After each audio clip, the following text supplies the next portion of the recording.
Vamos. Querido Eduardo, qué ¿Todo placer, bien? enorme placer haber compartido estos días. Ah, ¿es el último día hoy? Sí, pues ya voy a estar el querido Pablo. Qué aquí pena, el no puedes lunes. venir el lunes. Me doy una vueltita, si querés. Me doy una vueltita. ¿Cuántos temas van quedando atrás? Ha sido una semana muy intensa.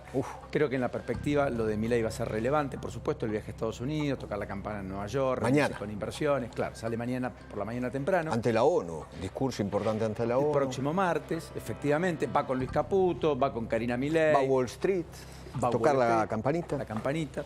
Va a Patricia Bullrich también. Así que yo creo que es importante. El último presidente que fue a Wall Street a tocar la campanita fue Menem, ¿no? Menem. Sí, correcto. Después no recuerdo algún otro, ¿no? No, yo tampoco recuerdo. Pero bueno, yo creo que es una foto. La otra es esta que el equipo de producción preparó con inteligencia antes de despedirte respecto a elija al opositor más convocante. ¿Cuál es el opositor más convocante hoy? Para mí hoy, Sí, de esas tres fotos, sí. el Papa, obviamente. Sin duda. Lo cual muestra que es opositor, uno. Dos, que efectivamente tiene diferencias con Milei que son a esta altura insalvables para él, según su filosofía y su real saber y entender. Y por sobre todas las cosas, además, que tiene una mirada muy crítica sobre la integralidad del proceso político y lo que gesta en su alrededor el propio presidente de la Argentina. ¿Sabés qué? Se me acaba de ocurrir ahora, ¿no? A ver. Fíjate que esta semana recibió la señora Petovelo Martes. y hoy, en las últimas horas, a Grabois. Correcto. Yo calculo que esto no es información, me parece, me da la sensación que la señora Petovelo le debe haber hablado de las denuncias y los actos de corrupción de las organizaciones sociales, ¿no? Pero el presidente, el Papa no dijo absolutamente nada de eso. Eligió darle bola a Grabois. Y las dos cosas que le contó Grabois. Exacto. No la que le contó Petovelo. Sí, ¿no? y habló efectivamente de una Ahí coima. también te está marcando qué es lo que le interesa al Papa, ¿no? O de qué lado quiere estar el Papa Francisco, ¿no? Que también recibió a los dirigentes sindicales en el arranque de esta semana también, incluido Pablo Claro. Moyano, que estuvo allí. Claro. Sí, definitivamente yo creo que de todas maneras, en el plano doméstico, más allá del Papa, creo que la respuesta más correcta fue, y vas a coincidir conmigo, la de respetamos su opinión, no la compartimos. La de Manuel Adorni de esta mañana, con mucha elegancia, altura, me dio la impresión que el gobierno dio la orden. No se quiere pelear con el Papa. Exactamente, no atacar al Papa, preservar esa relación. Otros decidieron salir un poco más vehementes. Definitivamente dentro de la libertad de avanza también hubo cuestionamientos muy fuertes de Lía Lemoyne, pero también de... En redes. En redes, exactamente, de otros dirigentes. Ahora, después cuando uno ve lo doméstico, tenías Kicillof y Máximo Kirchner, yo creo que, Máximo sigue hablando, por otra parte me dice el equipo de producción, Kicillof fue muy importante la gestualidad de hoy, tratando de tender puentes con el kirchnerismo en la Universidad de Madres de Plaza de Mayo, después de todo lo que se había dicho, pero la verdad que el vacío dentro de Atenas, al acto de Máximo, sin presencia de los puros de Kicillof, demuestra que la relación está quebrada. En el territorio está rota. Del gobernador. Exactamente, en el Club Atenas. En la ciudad donde está la sede del gobierno, ¿no? Donde todo empezó para el kirchnerismo, fueron los primeros grandes actos de Néstor y Cristina, en particular cuando se enfrentaron con Eduardo Duhalde en 2005. Pero allí, mirá por caso cómo ingresó Mayra Mendoza con los periodistas. Le preguntaron algo, esto es un documento exclusivo de un amigo, José Luis Carol, le mando un abrazo, porque le preguntaron a Mayra Mendoza sobre cosas que se decían en la previa, para describir el clima en el cual está transcurriendo esa relación entre Kicillof y Máximo. Mirá. ¿Qué opinas de las críticas en redes sociales a los posteos del acto de hoy? Permiso, por favor. De parte de la militancia. No las entiendo, realmente no las entiendo. Me parece que están direccionadas, pero con un criterio equivocado. ¿Tiene algo que ver con lo que vos denunciaste de los trolls del Cuervo? Y la verdad que todo tiene que ver con todo, como dice Cristina, en nuestra conducción. Se le apuntó al Cuervo Larroque, el hombre más importante en el entorno de Kicillof que hace política. Con lo cual, es un direccionamiento, digo por las cosas que se habían dicho en la previa. ¿Te acuerdas que Kicillof dijo, necesitamos reeditar canciones, pensarlas de nuevo? Le damos las nuestras, le dijeron la Cámpora, así las tienen. Las canciones nuevas. Las canciones nuevas, Las canciones exactamente. nuevas. Sí, sí. Así que bueno. Ahora, volviendo a lo del Papa, hoy hace alusión a un acto de corrupción. A mí me cuentan que lo que aparentemente Grabois le habría contado al Papa es lo de Yacimientos Río Turbio. Ahí no hubo ministro, ahí no hubo, la verdad, no hubo secretario del ministro ni nada por el estilo, ¿no? Eso quedó entre el funcionario de Río Turbio, del yacimiento, interventor, y dos vivos que querían hacer de brokers, ¿no? Intermediarios. Ya que está de moda la palabra, correcto. Sí, porque era eso, juntaba las dos partes, ¿no? A la empresa israelí que quería comprar el carbón que vendía. Ok, y ellos se quedaban con una cometa en el medio. 10 a 20 mil dólares, qué sé yo. Exactamente. A mí me cuentan que el Papa lo que hizo es enmascarar esa historia en otra, dándole otros condimentos, el ministro, el secretario del ministro, y la mía donde está, más o menos, no, la frase no era la mía donde está, ¿no? ¿Cómo era la frase? Vamos a escucharlo, ¿querés? Dale, porque ahí hablaba del diablo que se mete en el bolsillo, que le decía a la abuela, dale. Mirá.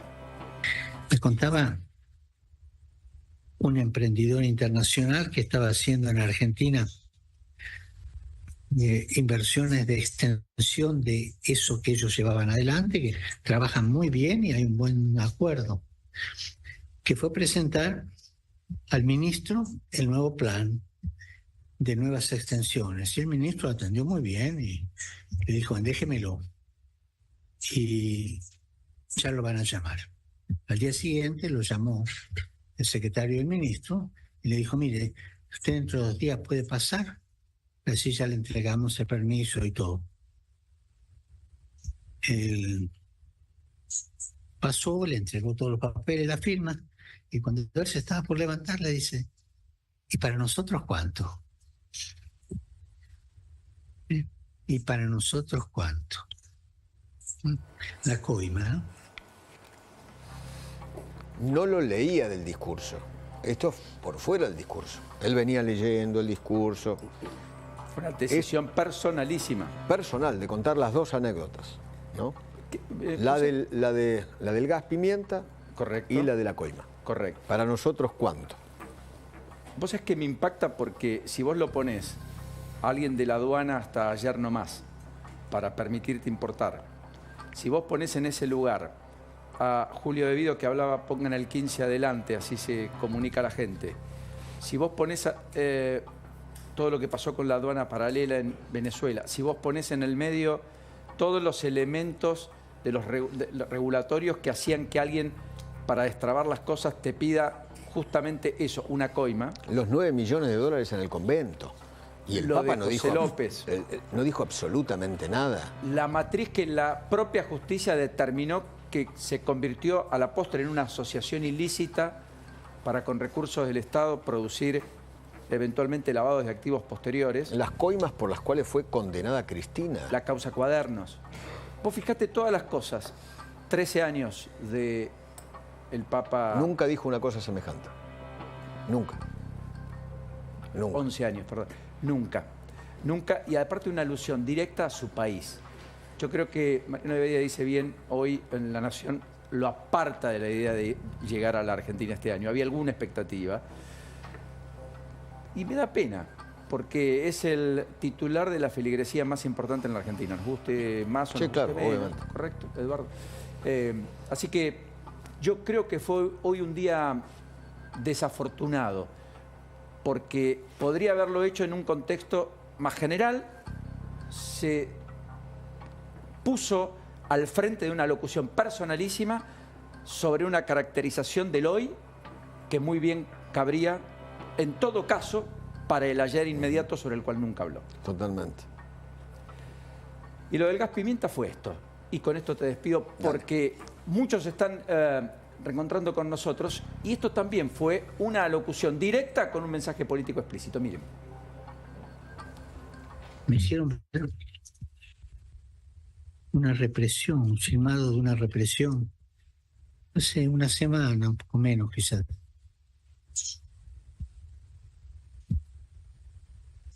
Obreros, gente que pedía por sus derechos en la calle. Y la policía la rechazaba con una cosa que es lo más caro que hay. Ese gas pimienta de primera calidad. Y no tenían derecho a reclamar lo suyo, porque eran revoltosos, comunistas. No. Y el gobierno se puso firme. En vez de pagar justicia social, pagó el gas pimienta, le convenía.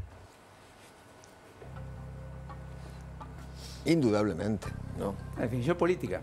Impresionante. En los 11 años de papado nunca se lo vio al Papa hablar tan puntualmente de un hecho ocurrido en la Argentina. Nunca. ¿No? Nunca. Porque por lo general en sus discursos siempre habla elípticamente de la corrupción, de la pobreza, ¿no? Generalmente, generaliza, pero acá lo hizo en forma puntual, ¿no? Sí, Gonzalo Sosa me dice, y es clave cómo apareció, cómo empezó la locución del propio Papa Francisco, dice, me mostraron el otro día. Claro, el video. Exacto. ¿Y el que se lo mostró quién es? Grabois. Con quien estuvo hoy. Sobre el Exactamente. cual no habló, como bien marcás, y tiene imputaciones penales y cuestiones Totalmente. que aclarar ante la propia justicia. Eduardo, querido, querido, buen enorme fin de placer. semana. verdad, Chao, lo hasta mismo luego. digo, muy buen fin de semana. Venía Desillas, el showroom más grande de Argentina. En Desillas podés encontrar todo para tu casa, muebles, deco e iluminación y miles de productos más. Vení a encontrar lo que estás buscando para decorar tu casa. Mirá. Vení al nuevo showroom de Desillas y entra en tu zona de confort. Vas a encontrar todo para armar el espacio que siempre soñaste. Nuevo showroom, a metros de Panamericana y camino del Buen Aire. Desillas, tu zona de confort. Enorme mesa para esta noche de viernes. Mariel y Leonardo, bienvenida. ¿Cómo va? anda? Buenas tardes. Muy buenas tardes. Sofía, ¿cómo estamos? ¿Cómo vamos? Es un re gusto. Diego Armesto, bienvenido. ¿Cómo te va? ¿Bien? ¿Cómo va, Gustavo Marangoni? Hola, Paulino. Muy buenas tardes. Miguel Ángel Tomás, un placer. Gracias. Muchas gracias. Nos vamos a meter de lleno en vastos capítulos, pero miren cómo empezaba todo en Atenas hace un ratito, nada más, con Máximo Kirchner, uno de los protagonistas de este viernes que estamos dejando atrás, en su especie de reaparición, en la idea de volver a construir bajo el paraguas Kirchner, ya no tanto Máximo.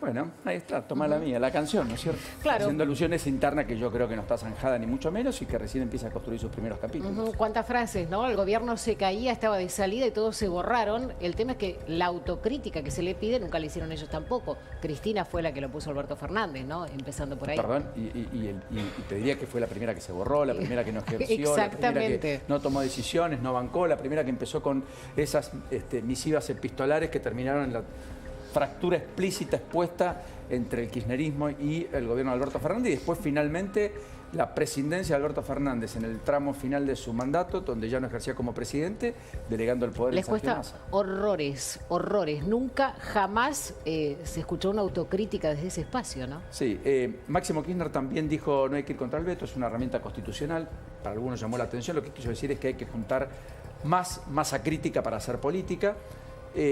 Y estaban la mayoría de los intendentes, vale la pena decir, pero ninguno referenciado explícitamente en Axel Kicillof. Pero también era un tiempo de los intendentes. Podemos mirar algunos de los paños, porque hoy hubo mucho de la geografía de ese peronismo de la provincia de Buenos Aires. Esta es la entrada VIP, donde estaba Castañeto, ex titular de AFIP, por caso entrando allí, entre tantos otros que se van viendo. Allí estaba Mónica Macha, la mujer de Martín Sabatella. Ahora, qué enorme problema tiene este espacio de cara a las elecciones legislativas, ¿no? Digo, porque tienen que buscar un candidato claramente que encara la lista en la provincia. Estaba Pablo Zurro, por supuesto, sí, claro, efectivamente. Estaba Alac, por supuesto, estaba Federico Dachával, Mayra Mendoza, estaba Leonardo Boto, el hombre de Luján, una de las expresiones máximas de la Cámpora, Federico Susbieles, el intendente de Bahía Blanca, Arran, Fassi, de Cañuela, Raitelli, Cascallares, mira vos, del Almirante Brown, Mantegaza de San Vicente. Ahí se lo ve a Celsi también, el intendente finalmente de Hurlingham, el que reemplazó a Juanchi Zabaleta. Así es. Estaba, por supuesto, Granados. Estaba Federico Tarmín, el intendente de Lomas de Zamora. Estaba el Tano Menéndez, es decir, el hombre de Merlo. Insaurralde no lo vieron, ¿no? Por casualidad, ¿no? Saintut. Estaba Kreplak entre los ministros, eso sí. La mujer de Federico Tarmín, que es ministro. También. De Medio Ambiente. Vilar, Daniela Vilar. Con lo cual, digamos, fue una escenografía. Ahí estaba Máximo en el centro de la escena. El Club Atenas me dicen que estaba en un 80-90%. No se vio tanta movilización a la vieja usanza de tantos micros y demás. Sí, muchas personas que entiendo dependen de un resurgimiento de Máximo Kirchner para hacer algo en términos políticos. Claro, armar de nuevo, ¿no? Armar de nuevo, claro. Como Armar de nuevo ahí. para volver a estar, digamos. Claro. Es buena esa. Armar de nuevo para volver a estar, porque lo contrario quedan en un costado. Gustavo, ¿vos qué ves cuando ves esta escenografía, esta primera lectura respecto al volver de Máximo Kirchner, tratando de encarnar una opción electoral en el distrito donde él es presidente del partido, justamente de gobierno además, que es el Partido Justicialista? Mira, toda fuerza política que pierde una elección entra como mínimo en un estado deliberativo. En el caso del peronismo más todavía, porque es una fuerza política que tiene mucha vocación de poder y ha gobernado bastante, etc. Lo que pasa es que cuando perdés tenés que empezar a ir dilucidando los motivos de la derrota o los motivos de un mal gobierno. Y bueno, esa es la parte más difícil, porque ese diagnóstico es en todo caso el que después te podrá permitir la estrategia para volver. De hecho, hay algunas indicios que me parecen interesantes.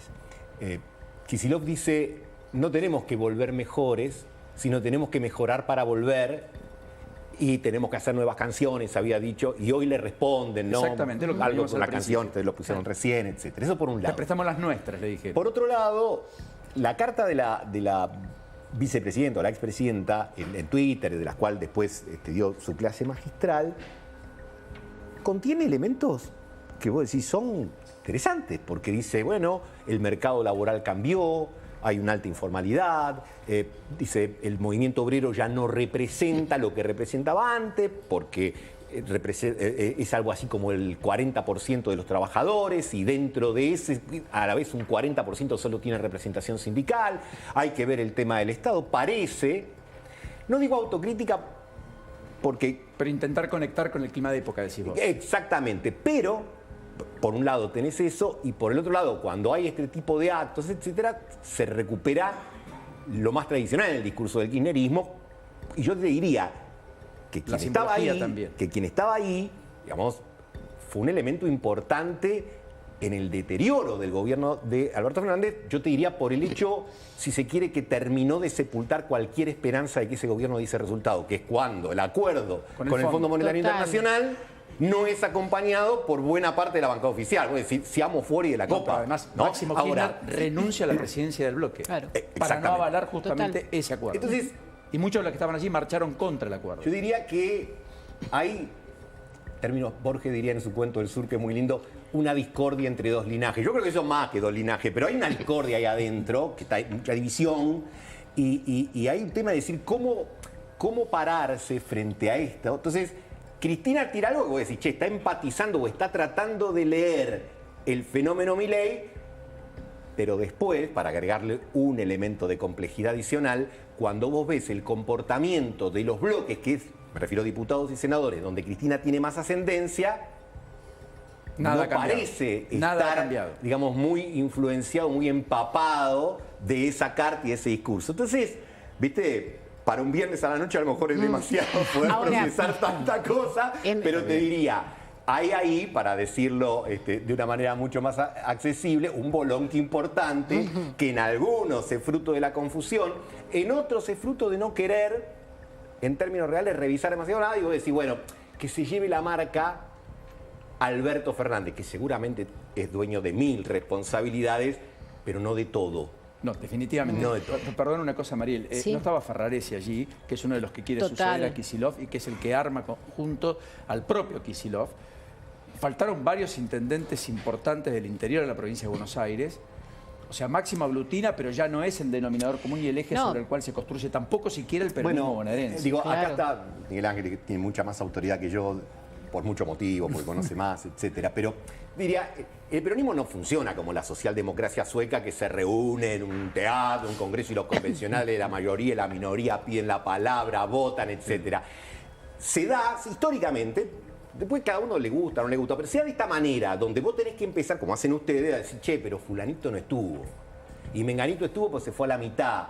Y el otro enrolló la bandera, y el otro no movilizó. Y tenés que empezar a utilizar esos códigos para interpretar una fuerza que tiene esa característica donde los debates se dan... Ahora, ¿por qué no debatiendo directamente? Pero ¿por qué elige ahora aparecer? Digo, porque, por ejemplo, Massa no es peronista, digo, pero fue parte del espacio, sigue teniendo diálogo con Cristina permanentemente, buen diálogo, de hecho. Pero no reapareció digo, nunca. No reapareció. El libro hace iba a meses que presentar. lo está por presentar. Digo, ¿por qué ahora y por qué él?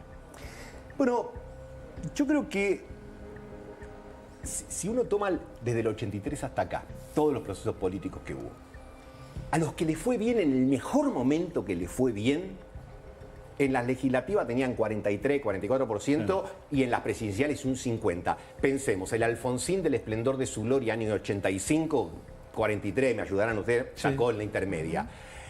Menem, el 91. 50% en el 95 de reelección. ¿Cuál es la lectura? Y podríamos hacer todo lo nuevo, no voy a aburrir con historia. ¿Cuál es la lectura que me parece que hace el kirchnerismo, por lo menos Unión por la Patria, hegemonizado? Dice, mira, aunque a esto le vaya bien, acá hay un 50% que va a estar en contra. Y nosotros, digamos, nos tenemos que presentar como la oposición más pura y dura respecto de esto. Está bien, Gustavo. Apelando ya que lo nombraron a Cicerón estos últimos días, apelando a lo que decía Cicerón, no sé de qué se trata, pero si lo dice el César me opongo. Y con eso... Está bien, pero de alguna manera que puedo ocultar, dar otro tipo de debate más concienzudos, etcétera, porque voy a decir, mira, vamos a hacer una cosa, nosotros estamos en contra de todo esto y después vemos. Pero pará, déjame poner esto del veto, porque habló sobre el veto de los jubilados. Máximo Kirchner, se suponía una crítica muy dura, dijo esto. Ese rígido o el veto, hoy justo, día de la jubilada y del jubilado,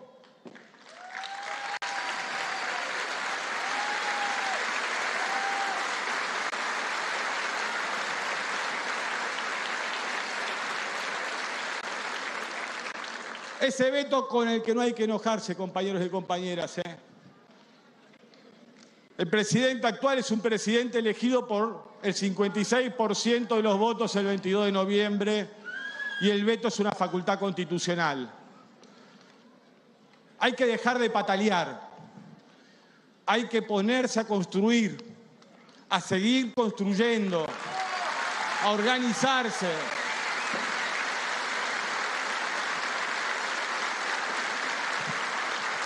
Porque no es que somos adivinos o tenemos el oráculo de Delfos para saber cómo termina esto. Yo creo que fue una de las definiciones más fuertes. La elección fue el 19 de noviembre, yo estoy loco. ¿No fue el 22 o fue ¿Cuándo el dijo el 22? Sí. Sí, 19. Sí, 19, ¿no? Sí, sí. Ahora me hiciste entrar en duda a mí también. Entré en duda, no importa. Ahora chequeamos. Más allá de eso, estaba Guado de Pedro, estaba Leopoldo Moró, entre las imágenes de algunos que no habíamos visto. Pero me parece que fue una de las definiciones de la noche. Dijo, ¿el veto en qué estado está todo esto? Pero perdón, ¿la defiende a ella, a él o a su mamá que también había vetado el 82% móvil? Bueno, es que era muy evidente, tenés razón, no podía no decir otra cosa. Pero además es lo que jurídicamente, digamos, corresponde. Es una cuestión casi descriptiva de la ley. Lo bueno que descubrieron la Constitución, porque durante 20 años se la llevaron puesta. Es decir, vamos a empezar a reconocer algunas cosas. Es decir, que recién decía... Que no tiene, el peronismo no tiene, y disiento bastante con lo que dice Gustavo, porque no, para mí el peronismo tiene, como dijo alguna vez Julián Domínguez, es todo sin beneficio de inventario, a los peronistas se lo acepta así, sin beneficio de inventario, no tienen nunca autocrítica, y de mi punto de vista en la provincia de Buenos Aires, Cristina intentó con ese partido ciudadano, no se me acuerdo, contra la estructura del PJ. Entonces, a mí me parece que con la foto que vos ves, y empezás, que eso sí decía Gustavo, con el análisis de los intendentes que no estaban. Primera sección y tercera. El interior, es decir, siempre se la dejás a los radicales o a quien quiera, pero el nudo del conurbano, el conurbano bonaerense es donde está la fuerza del peronismo. Sí. Entonces, a mí me parece que dentro del discurso que hace Máximo, apunta a captar el voto, a retener el voto para mí. Ahí es donde no coincido. Es decir, para mí él quiere retener ese 20% capaz que tiene el kirchnerismo en la provincia de Buenos Aires. No, yo creo que no va más a ese 50 que vos decís. Para encarnar el 50 claro, además me parece que tenés que cambiar caras, tenés que cambiar jugadores. La política también es una cuestión de tiempo. A un año de una elección, vos fidelizás el núcleo duro. Y cuando te acercás a la elección, empezás a tener algún tipo de estilización del mensaje para tratar de capturar a aquellos que no están en el casamiento sin colado de lo que es una fuerza política en su expresión más pura y dura. Entonces, me parece que, además, necesitaríamos no un programa, un seminario, ¿no? Por el tema del peronismo, la cantidad, porque uno diría, bueno, está bien, estamos analizando el conurbano y el AMBA, si se quiere, que es donde probablemente al gobierno le va menos bien porque le va mejor en el norte y en el sur. Lo que explica, me parece, el comportamiento de aquellos gobernadores del norte y del sur, que son más empáticos con el gobierno porque la figura de Milei es más fuerte. Entonces, la Argentina es una suerte de rompecabezas sin armar y que, a diferencia de los rompecabezas que compramos cuando vamos a una librería, ¿qué tienen en la tapa los rompecabezas? Tienen la imagen de lo que tenés que armar. Bueno, acá no hay imagen de lo que tenés que armar. Y eso hace más difícil saber qué cuerno hacer con cada pieza. Máximo Kirchner dijo hoy, en el peronismo hay muchos dirigentes con miedo. Creo que tiene que ver con esta alusión que vos hacías del norte y el sur, dirigentes peronistas. Es la menor digamos, cantidad de gobernadores del peronismo que tenemos desde la reconstrucción democrática del 83 hasta acá. Hay menos de un tercio del total. Por primera vez en 40 años en el Senado no hay capacidad de imponer leyes por parte del peronismo o de obturar leyes o reformas como la laboral, por caso, Ley Mucci en épocas de Alfonsino, la reforma laboral con De la Rúa o incluso con Mauricio Macri. Con lo cual hay ventanas de oportunidades múltiples. Pero además, el poder de Milei está primero y fundamentalmente en núcleos duros del peronismo histórico. Allí es donde Milei abreva y por eso ganó en provincias donde Juntos no ganó nunca, ni la oposición. Tucumán, Salta, en La Paso, Neuquén, Río Negro, Tierra del Fuego. Fue aplastante. Y de hecho las malas elecciones de Milei fueron en Ciudad de Buenos Aires, en la provincia salió tercero, y después en la general, en el balotaje, perdió en la provincia de Buenos Aires, una de las 4 provincias que perdió. Es decir, creo que hay una cosmovisión de que Milei es la expresión en Orán, 70% de los votos, que nunca había ido, la gente no lo conocía personalmente, etcétera, pero encontró la luz de esperanza que el peronismo no le ofertaba. Le encontró un salto al futuro que el peronismo no le daba. Y yo creo que está intentando capitalizar eso también el propio Milei con la idea de la inercia, bajar la inflación y después convencer a los que vinieron al abrazo ideológico para romper al peronismo en la general, perdón. No, primero y principal, en el 2025 no va a haber una elección, va a haber 24 elecciones. Correcto, muy bien. Por lo tanto, lo que está haciendo el kirchnerismo, que es una fuerza de izquierda, que confronta con una de centro derecha, que es el gobierno, tiene la lógica de toda izquierda, se fractura. Hoy tenemos un kirchnerismo secretaría Máximo Kirchner y un kirchnerismo secretaría Kicillof, para usar el lenguaje de las izquierdas. Primer punto. Saben que la batalla central en términos de generar simbólicamente un triunfo se da en la provincia de Buenos Aires, y esto lo sabe el kirchnerismo. Por eso empieza a darse esta resurrección y esta fractura, que en definitiva lo único que busca es cómo se posiciona cada uno de estos dos sectores en el armado de las listas. Pero van a coincidir necesariamente porque todavía siguen teniendo una conducción que se llama Cristina Fernández de Kirchner. Entonces, cuidado, no nos confundamos con esto. Son realmente expresiones coyunturales para posicionarse de cara a una elección en la provincia de Buenos Aires. Esto es central entenderlo. En el resto del país no van a tener la misma... van a tener el mismo resultado que obtuvieron en la general. Correcto. Y no va a estar, Milei en ninguna boleta. Y sobre esto también opera el kirchnerismo, porque la estructura del actual oficialismo se centra en el poder de la imagen del presidente. si el presidente no está en una boleta, la estructura de la Libertad Avanza es muy endeble. Está en una fractura permanente, en un debate intenso. Tienen un gallinero, lamentablemente, en la Cámara de Diputados. Entonces, cuidado con esto. Está bien, Miguel. Son muy inteligentes y Cristina Fernández sigue siendo muy hábil en términos de la jugada y la gambeta corta. Hay que ver si eso alcanza y si eso en el clima de época que estamos transitando por supuesto, le da resultados. Hasta acá fue pero hoy exitoso. Lamentablemente todas las encuestas indican que en la provincia de Buenos Aires al oficialismo no le va bien. Al oficialismo nacional. Nacional, a eso claro, me refiero. en particular No a Kicillof. Paulino, ¿me permitís un cosita agregado? que me Nada meto más? de lleno Sí, con una el cosa chiquitita. A lo que dice Miguel Ángel, Hay que tengo que terminar bien, que estoy prestado acá. No, ya lo sé, pero hay algo que hay que reseñar. Si se sanciona el 2 de octubre, la semana que viene, la boleta única papel, claro, se configura peor, porque no va a aparecer la foto de Perón y Evita arriba con la de Néstor y Cristina, digo, Tampoco o la de la de Milei. Alfonsín. Claro. Es decir, va a aparecer la foto del primer candidato. Claro, Entonces, tampoco la de... eso te complejiza más y me parece que ahí se abrió otro escenario en el Para escenario agregarle electoral. complejidad, si se llegara a habilitar la boleta única es a nivel nacional, pero la provincia de Buenos Aires puede desdoblar la elección. Más que puede, hay toda una cantidad enorme de incentivos para desdoblar. Digamos que legalmente puede hacerlo y uno puede presumir que el incentivo es precisamente para hacerlo.